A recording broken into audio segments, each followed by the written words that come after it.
Today, President Biden is signing the PACT Act into law. It will give veterans who are exposed to toxic burn pits overdue health care and hold the VA accountable.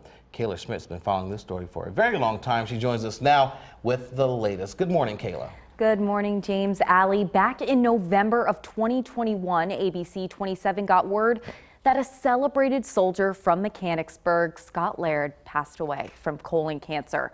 According to his doctor and family, it was due to his exposure to burn pits while serving in Iraq. That was denied by the VA, but now that's changing.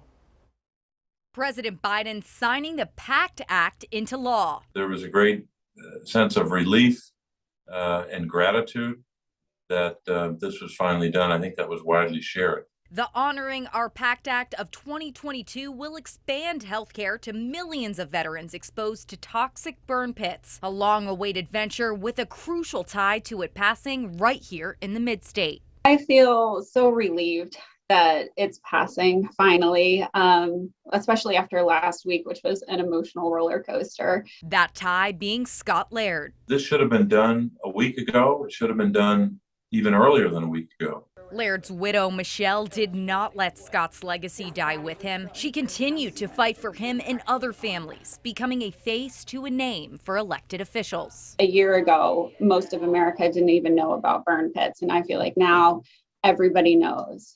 So I feel validation. I feel a little bit of closure. I feel some resolution. Now that fight for legislation is becoming law. I haven't seen that kind of dedication on any issue. Michelle opened up her world to ABC 27, providing documents proving Scott was a victim of what many elected officials and the VA were overlooking. But it did get the attention of Pennsylvania Democratic Senator Bob Casey. It's validating, and I'm just happy to have helped in any way. I feel like this was for Scott, and I hope that the other families out there suffering feel like it was for their person. One high-profile supporter made this his personal mission. They came home, we put them on trial. Veterans activist John Stewart threw himself into the battle. You got cancer? Prove it was us. With the passage of the act, service members will no longer have to prove their cancer or illness was caused by breathing in jet fuel, human remains, or other deadly toxins.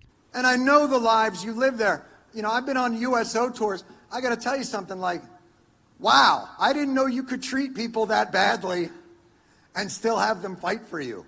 This has been a fight for years, both on the battlefield and in the legislature. Many thought this day would never come.